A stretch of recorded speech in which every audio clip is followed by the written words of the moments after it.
So it looked like JuJu Watkins' Nike deal, from what I'm hearing, it's worth way more. Nike just made a move that has fans scratching their heads and lighting up the internet with anger.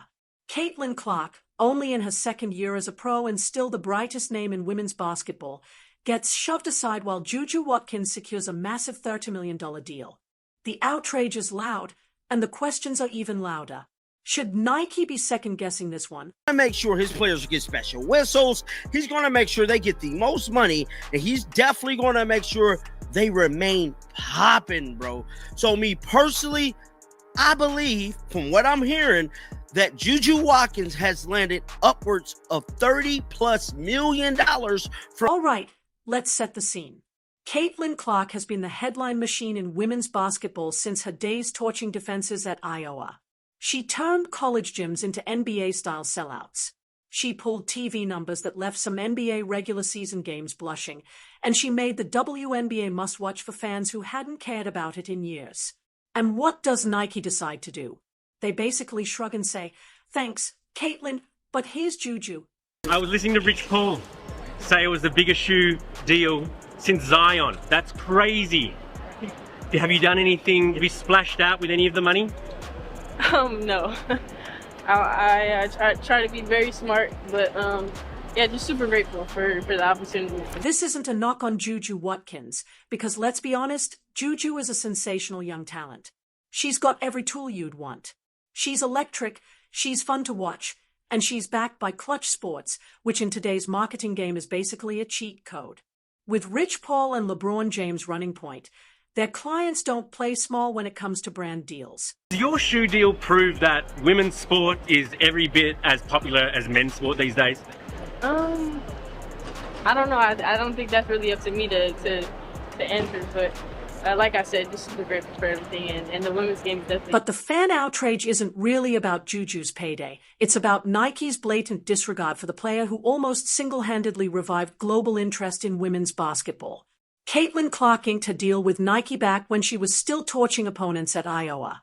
Everyone assumed it would blossom into something historic once she turned pro.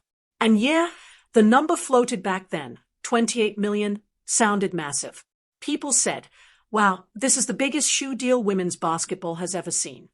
But now, just 2 years later, Nike is already shoving her aside like yesterday's headline, all for a player who hasn't even finished writing her college story. Endorsement deals in women's basketball. Nike officials finished discussions today on the deal with negotiations led by Clutch Sports CEO Rich Paul and Watkins' team. JuJu originally signed with Nike as a high school senior back in October 2022, and now coming off a season after becoming the all-time leading scorer among freshmen in NCAA Division I basketball history, she continues to make history by securing one of the richest... And it's not just about the dollar signs.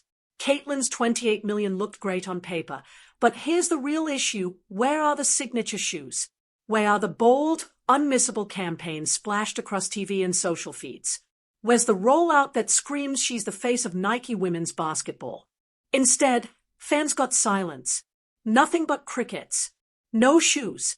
No spotlight. Barely a whisper of marketing.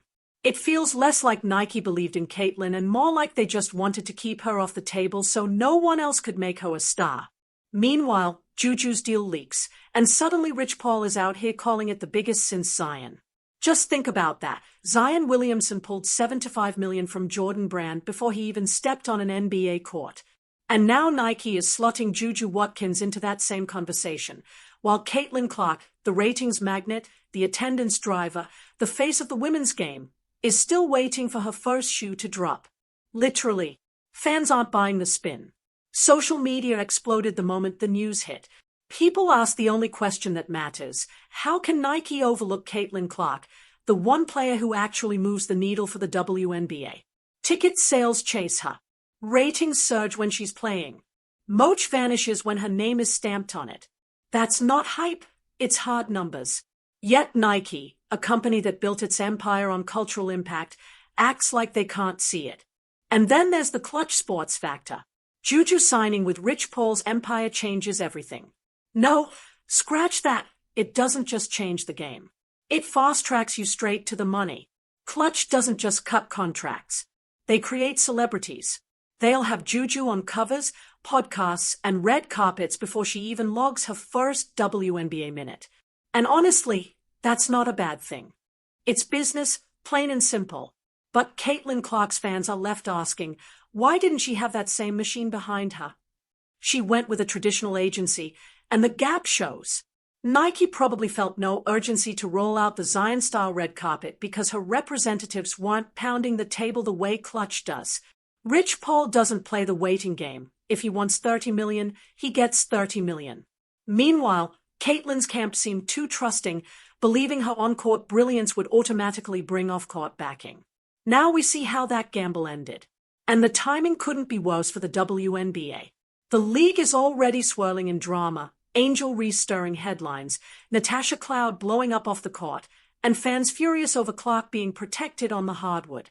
Then Nike drops this bomb, basically telling the world, sure, Caitlin creates the buzz, but JuJu's the one we're riding with. If the mission was to make fans feel like their voices don't matter, well, mission accomplished. Let's roll it back for a moment. When Caitlin made her WNBA debut, Nike had a golden stage. She poured in 20 points in her very first game, even while coughing up 10 turnovers. The building was electric. Millions tuned in. ESPN couldn't stop talking about her. That should have been Nike's cue to drop her signature shoe. That's how you ride momentum. But what did they do instead? Nothing. They let it slip. And it stings even more when you stack Caitlin's treatment against NBA stars. Remember LeBron James as a rookie? Nike crowned him the chosen one before he even touched an NBA floor. His first signature shoe hit right away. He was the face of the brand from day one. Zion Williamson. His deal was done and splashed everywhere before he even laced up in the league. But Caitlin? Year 2. And still no shoes, just a contract that suddenly looks small next to JuJu's. And here's where the sarcasm bites. Nike really thinks Caitlin Clark's value is met compared to a college kid who hasn't carried a league yet. That's like Apple calling the iPhone overrated right after it sold out worldwide, and then betting big on the next iPod. Makes perfect sense, right? Wrong. Fans are livid because they know what's really happening. Politics. JuJu Watkins has the clutch machine. Caitlin Clark has Nike dragging its heels. And the WNBA doesn't have room for this kind of gamble. They don't have 50 stars moving the needle. They have one. One player who sells tickets, drives TV deals, and just got told by Nike, you're not the priority. And here's the part fans can't stop pointing out. Caitlin Clark isn't just another athlete. She's a cultural moment. Moms in Middle America wear her jerseys. Kids wave homemade signs with her name on them. She's the rare kind of player who pulls in casual fans, the ones who'd never usually tune into women's basketball. That's priceless. But apparently not priceless enough for Nike to launch her shoes before chasing their next shiny project. And now the fallout is here. Fans are already whispering, maybe Caitlin should walk away from Nike. Think about that. Year 2 as a pro, and her supporters are begging her to ditch the biggest sports brand on earth because they won't treat her like the star she is. Under Armour, Adidas, Puma, every one of them would fight to build their empire around Caitlin Clark. Nike had her first, and somehow they are fumbling it away. Now here's where things get even juicier, because if Nike thought fans wouldn't notice, they forgot one simple truth. People actually watch the games, not just the highlight clips. And instantly, fans called out the obvious. Caitlin Clark is carrying the WNBA on her shoulders, boosting ratings, filling arenas, moving merch, even sparking new sponsors. Yet Nike looked her in the eye and said, nah, we'll go with someone else. That's not just tone deaf, it's a slap to the very people buying Nike gear. The wildest part, social media pieced it together in seconds. Nobody danced around it. The consensus was clear, this has Clutch Sports written all over it. JuJu is LeBron's client, and Nike plus LeBron is a package deal. Sure, it makes sense on paper, but in the real world, it looks absurd. Because the average fan doesn't care who's in which agency. They just know Caitlin Clark should be front and center. And here's the kicker, Nike isn't exactly winning right now. Their stock has been shaky. Sales are slipping. Competitors are racing ahead, locking in younger fans with speed and style. So what does Nike decide? They pull the trigger on a move that alienates the very crowd keeping the WNBA alive this season. Caitlin Clark's fans, loyal, passionate, and pouring cash into jerseys and tickets. You'd expect Nike to see dollar signs everywhere. Instead, they saw politics. And it's not the first time, either. Nike's history is littered with these plays, pushing athletes not because they were dominating, but because they fit a curated image. It's a pattern, a game of our chosen star instead of the owned one. And here's the kicker, fans always catch on. 9 times out of 10, they see through it. This time, with Caitlin, it's impossible to ignore, because she's not just in the headlines, she is the headline. Meanwhile, JuJu Watkins is no scrub. She's gifted, and her future could stretch into a long, decorated career. But let's be honest, she's unproven at the pro level. She hasn't felt the heat Caitlin has.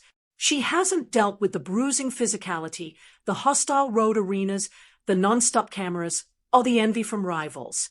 Caitlin walked through all of that in just her rookie season and still kept her game sharp.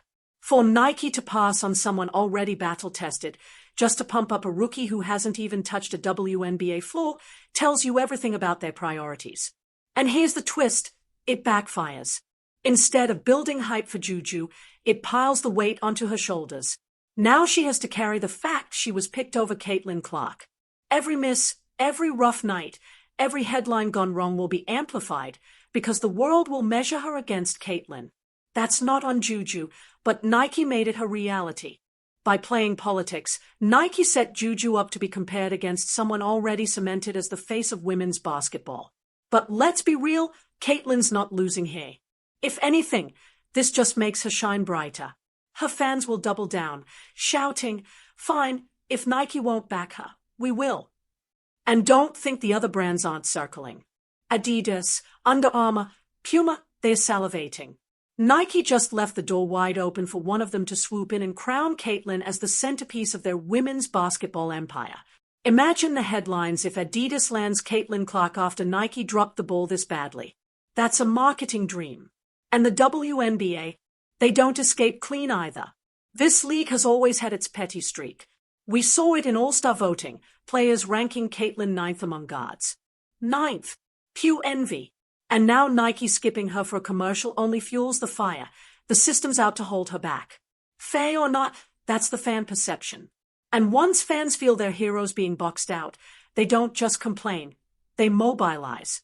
Which raises the bigger question, what does the WNBA actually want? If the goal is growth, Caitlin should be priority number 1. She's the record breaker, the arena filler, the ratings magnet. And yet at every turn, it feels like the league and its partners are working to shrink her. If that's the strategy, it might be the dumbest play in sports business. Think about it. The NBA has endless stars. The WNBA, it's clawed for relevance for decades. And now, finally, they've got Caitlin Clark, a player who moves the needle. But instead of celebrating her, they are playing games. It's almost like they'd rather make a point than make money. And in a league starving for dollars, that's madness. Fast forward, what happens when Caitlin keeps climbing, keeps dominating, keeps bringing millions of eyes? At some point, Nike will panic, rushing to throw her into a campaign. But by then, it might be too late. If Adidas or Puma lock her in, Nike will be stuck explaining how they let the sport's biggest star slip away. That's how bad business happens, chasing politics instead of building long-term growth.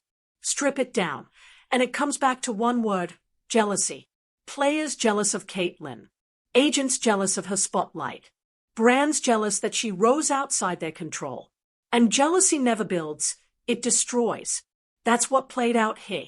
Nike had an easy slam dunk, and instead, they tripped over their own shoelaces. So here we are, Nike chose JuJu Watkins. The WNBA looks petty, and Caitlin Clark somehow walks away stronger. The brand and the league that should be lifting her up are actually making her bigger by pushing her down. The irony? It couldn't be louder.